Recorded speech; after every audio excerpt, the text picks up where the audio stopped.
J'ai un ami ce week-end, il s'est fait une coupure à la main. Mhm. Tu me recommandes de faire quoi dans ces cas-là? Parce qu'il était affolé. Alors, moi, je lui ai dit, bah, va aux urgences. Mais est-ce que j'ai eu raison? Alors, tu as eu raison, mais tu n'as pas été assez précis, oui.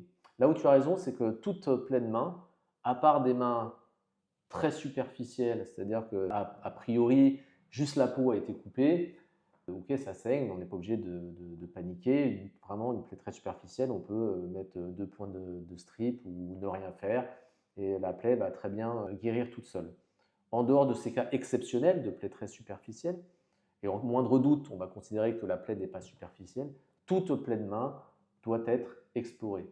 Pourquoi? Parce que très vite, par exemple au niveau de la paume de la main, on tombe très vite sur des lésions tendineuses ou des lésions nerveuses ou des lésions artérielles, ou même sans lésion, le fait d'avoir été coupé peut provoquer une infection. Et pour éviter ou reconnaître tout de suite et pouvoir réparer précocement, il vaut mieux explorer cette plaie de main.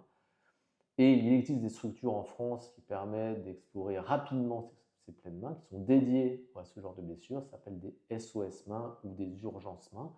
Et si vous allez dans de telles structures, il en existe maintenant partout, vous serez vite pris en charge de manière très adaptée. Beaucoup plus rapidement et beaucoup plus adaptée que si vous allez dans des urgences générales, qui sont d'ailleurs déjà surchargées par d'autres problèmes.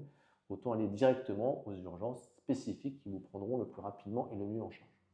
Ok, merci.